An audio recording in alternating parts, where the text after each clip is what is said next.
Bom dia, gente. Eu me chamo Felipe de Souza Santos e hoje eu vou iniciar com vocês o conteúdo de corrente elétrica, que é o conteúdo que introduz a eletrodinâmica. Então vamos recapitular algumas coisas.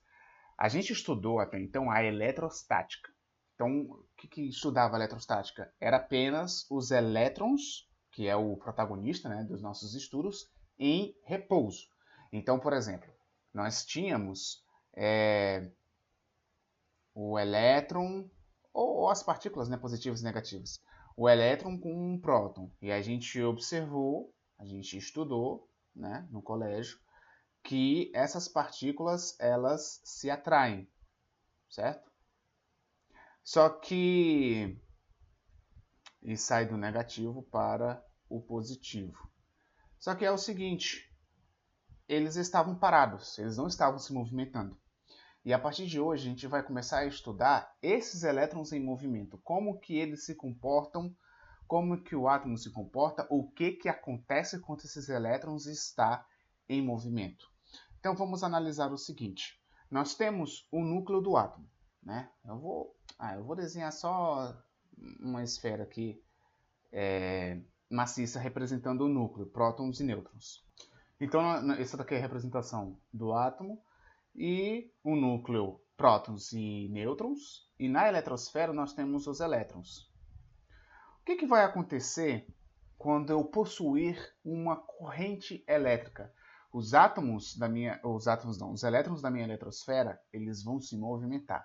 Então vamos dizer que nós temos um fio de cobre, certo? Então nós temos vários átomos ali nesse fio de cobre. Então, vou representar de uma forma bem chula aqui, né? A gente tem um átomo 1 e o átomo 2.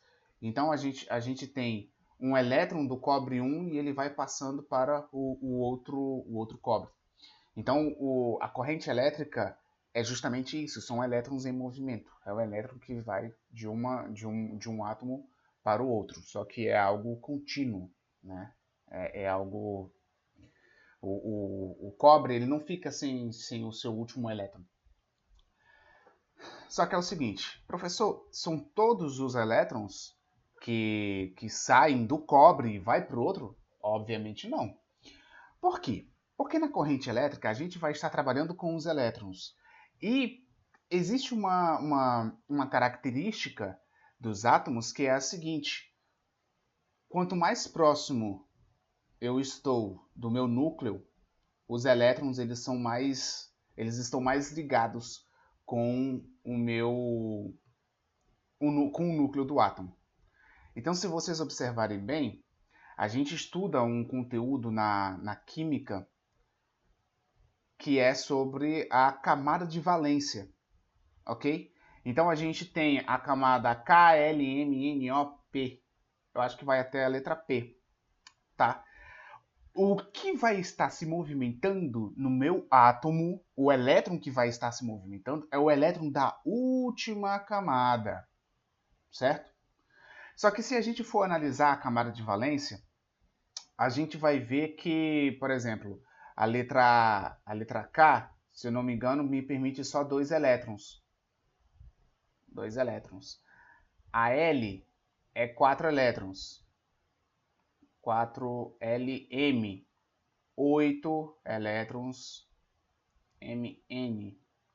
Eu acho que é 16 elétrons. Deixa eu só confirmar. Pronto, estava errado. Então a gente vai ter essas camadas K, L, M, N, O, P, Q. Então na primeira camada, que seria essa representação aqui, né, a mais próxima do núcleo, são 2 elétrons. A L é 8 elétrons. A M, enfim, todos esses daí. Vamos supor o seguinte, vamos supor que eu tenho algum átomo onde ele vai até a camada N, tá? Então eu tenho 1, 2, 3, 4. 1, 2, 3, 4. Vamos apagar só essa última. Ah, melhor. Vamos dizer que ele vai até a letra O, que são 32 elétrons, o máximo que ele ocupa nessa camada de valência. Suponhamos que, em vez de 32 elétrons, esse átomo ele possua apenas 20 elétrons. Isso significa que se eu passar uma corrente elétrica nele, esses 20 elétrons vão passar de um átomo para o outro? Não. de jeito nenhum. Muito pelo contrário. Por ser uma quantidade muito grande de elétrons, ele tem uma conexão muito forte com o núcleo, ok? Então, com 20 elétrons na última camada de valência, a gente pode considerar que esse material é um material isolante. Na corrente elétrica, nós iremos trabalhar com átomos onde a sua última camada de valência possui no máximo 3 elétrons. Se possui um elétron, é melhor ainda, é mais fácil de chutar ele para frente, ok? Então, o átomo é o nosso protagonista, né? Como sempre. Não, nem sempre. Mas conseguiram entender a questão da corrente elétrica? Nem todos os materiais são ótimos condutores. E lembrando bem, a corrente elétrica ela está relacionada com a última camada da valência. É o elétron da última camada da valência, que a gente chama de elétron livre, que vai estar se movimentando na minha corrente elétrica. Mas agora é o seguinte, se eu jogar para ti um pedaço de cobre, que é um ótimo condutor de eletricidade, você não vai pegar um choque, né? Se você pegar apenas um fio assim nas mãos, você não vai pegar um choque. Agora, o que gera essa corrente elétrica? Observe o seguinte, a natureza ela sempre procura estar em equilíbrio. Não é natural um pedaço de fio de cobre simplesmente lhe dar um choque. Isso significa que a natureza não está em equilíbrio. Seria uma aberração da natureza. Eu simplesmente dar um pedaço de cobre e você pegar um pipoco. Então, eu vou desenhar para vocês aqui 2 fios de cobre. Né? Uma representação bem básica. Então, eu tenho essas 2 representações aqui de um fio de cobre. E aí, nesse primeiro fio aqui, nós temos elétrons livres. Então, eles estão se movimentando desordenadamente. Opa, certo feio. Eles estão se movimentando desordenadamente, para frente, para trás, para cima, para baixo, não sei, tanto faz, tá? Então aqui a gente diz que é um movimento desordenado. Vou escrever para vocês. A partir do momento em que passa-se uma corrente elétrica, aí eu vou ter o que a gente chama de movimento ordenado. Então, os elétrons que antes se movimentavam para todas as direções, agora eles se movimentam para apenas uma direção. Então, vou desenhar aqui as setinhas para vocês como se fosse uma fila indiana.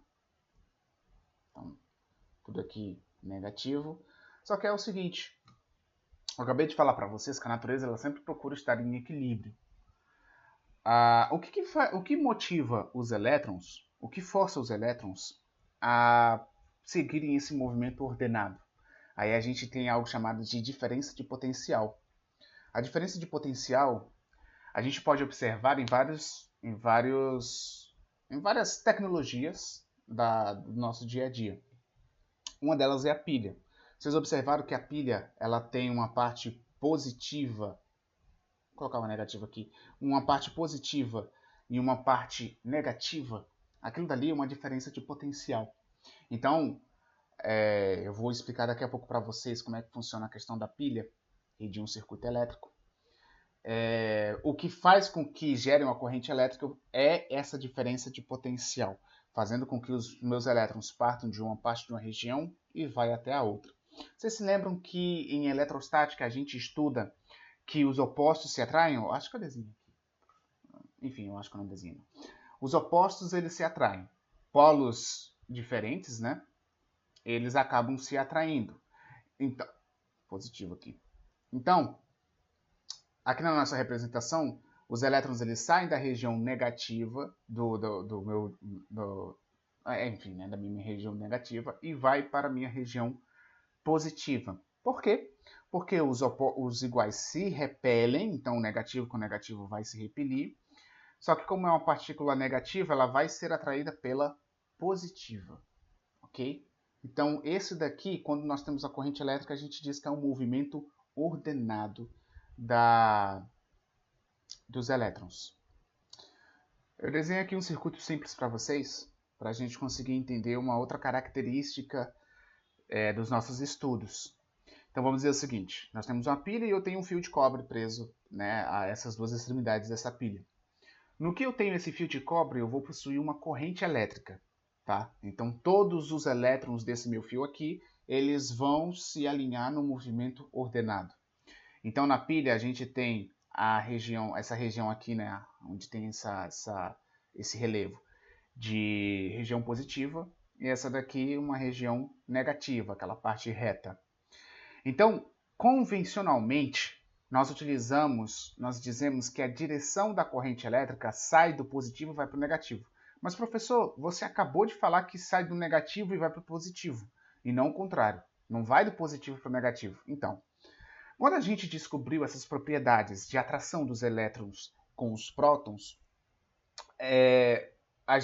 os cientistas eles já estudavam antes sobre a corrente elétrica e eles acreditavam que a corrente elétrica ela fluía do positivo para o negativo e não o contrário.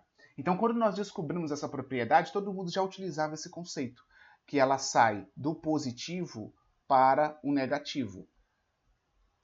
E, como o físico é um bom preguiçoso, tá? Decidiram, então, queriam deixar desse jeito. E a gente estuda desse jeito. Então, essa vai ser as representações que vocês vão ver da corrente elétrica em algum circuito, principalmente em circuito, né, que a gente estuda bastante. Então, essa setinha em vermelha é o sentido convencional. Então, eu vou destacar com uma outra cor e diferenciar uma da outra, né, para vocês acabarem não se confundindo. Pronto. Então, o em vermelho é o sentido convencional, onde nós iremos utilizar nos nossos estudos, mas o sentido real é sempre do negativo para o positivo. Agora, como que uma pilha funciona? Como é que eu vou ter uma diferença de potencial ali presente se eu não tenho, sei lá, um cabo de energia ou um gerador, uma usina hidrelétrica alimentando essa diferença de potencial? As pilhas elas funcionam da seguinte maneira.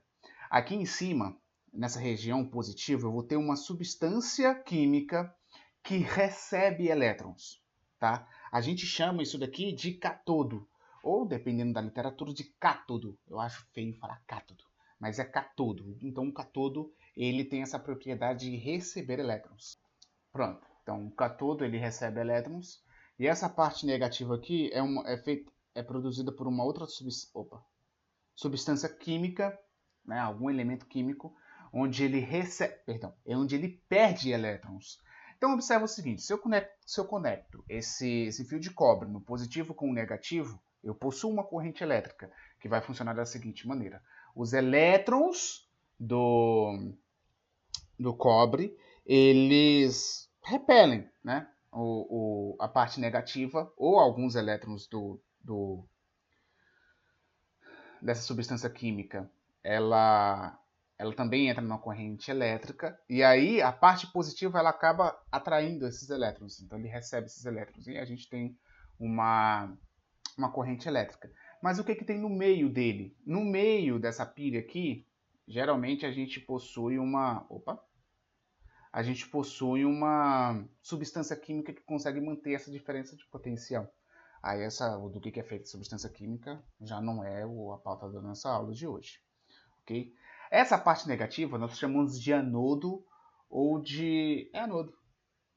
é anodo, tá? Onde ele perde elétrons facilmente. Então eu vou escrever para vocês. Enfim, então o anodo ele perde elétrons facilmente. Esse é o princípio básico da corrente elétrica, tá? Então são os elétrons em movimento, só que a gente precisa de átomos onde na sua última camada de valência a gente tem até 3 elétrons livres, ok? Mais de 3 elétrons, aí já o átomo ele apresenta uma resistência à corrente elétrica. Na verdade, a gente vai ver na próxima aula, todos os átomos apresentam uma resistência, ok? Mas a gente vai ver a explicação. Vamos partir para as equações. Agora, aqui perto de casa tem um vizinho que sempre buzina muito lá na frente para poder entrar. É uma perturbação do cão. E aí hoje ele chegou aí para ficar buzinando, apurrinhando, enquanto eu tava gravando aqui o vídeo. E eu já tava ficando com raiva, né? Era o meu tio querendo entrar em casa. A gente tava tendo uma reforma aqui, aí ele veio e eu já tava para ir embora, coitado. Enfim, vamos partir para as equações. Para a gente saber qual é a carga que está passando ali na corrente elétrica, a gente utiliza essa seguinte equação, Q vai ser igual a N vezes o meu E. Então, o meu N é o número de elétrons, tá? Número de elétrons. E o meu E é a carga do meu elétron. Então, a gente vê isso daqui em leis de Coulomb. Carga do elétron. Pronto. Ficou 2T aí, mas tudo bem. Então, isso daqui nos permite saber qual que é a carga que está passando nessa corrente elétrica. Agora, para a gente saber a intensidade da corrente elétrica, aí chegamos, enfim, nessa equação aqui, onde nós vamos ter a variação da carga elétrica dividida pela variação do tempo. Então, voltando aqui no nosso exemplo, quando a gente vai calcular a corrente elétrica, eu vou dar um zoom nesse, vamos supor, né? A gente deu um zoom no nosso fio. Então, a gente tem... Putz, como é que eu vou conseguir desenhar isso para vocês? Eu vou tentar desenhar alguma coisa aqui. Pronto, até que ficou bonitinho, né? Então, a gente tem um fio onde está passando esses elétrons nesse fio. Eu vou pegar uma seção desse fio e a intensidade da minha corrente elétrica ela vai depender da quantidade de elétrons que passa em um determinado tempo. Então, quanto maior a quantidade de elétrons que passa em 1 segundo, maior vai ser a minha intensidade da minha corrente, tá? E um fato muito curioso é que para matar um ser humano, você não precisa de muita coisa não, tá? Você precisa de miliamperes para você conseguir matar um ser humano, uma corrente elétrica. Olha só que loucura, né? Vamos fazer um exemplo? Eu vou anotar esse exemplo para vocês. E aí, já encerra a aula. Tá? Vou escrever aqui de baixo. Então, vamos lá. Num DIU não dá, né? Num fio, passam 4 vezes 10 elevado a 20 elétrons em 2 segundos. Qual a sua intensidade? Então, vamos lá. Estou falando muito, vamos lá. Então, esse meu dado aqui é o meu N, certo? Então, eu vou ter Q igual a N vezes o meu E. Tá começando a travar. Então, Q vai ser igual a 4 vezes 10 elevado a 20 vezes... Qual é a carga do elétron? Isso daqui tem que estar na ponta da língua. 1,602 vezes 10 elevado a menos 19... Olha, tá. 19 Coulomb, né? Então, Q, ele vai ser igual a quanto? Se bem que aqui eu já fiz direto, né? Mas não tem problema, vamos fazer aqui. Isso daqui dá aproximadamente 64,08 Coulomb. Então, essa daqui é a minha carga. Tá?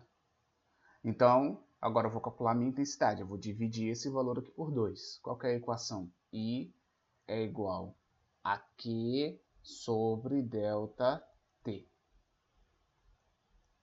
Então, I vai ser igual a... Vamos arredondar para 64, porque a questão arredondou para 64. 64 dividido por 2, então I vai ser igual a 32. E uma coisa que eu não falei, a unidade de medida é ampere, tá? A gente representa pela letra A. Como é que se escreve ampere? É ampere, ok? Então, 32 ampere, essa é a corrente que passa por esse fio. 32 amperes é o suficiente, eu acredito, para explodir uma pessoa. Tá? Eu acredito, não sei. Baseado no meu achismo. Então, gente, essa foi a aula sobre corrente elétrica. E na aula seguinte a gente vai falar sobre a resistência, porque todo átomo apresenta uma resistência para esse movimento. Natural, né? Porque o átomo sempre vai procurar estar em equilíbrio. Então não é natural uma corrente elétrica. Natural, não é natural. Tipo assim, do nada uma corrente elétrica? Não. A gente precisa forçar algumas coisas. Ok? Então, até a próxima aula. Obrigado pela atenção de vocês.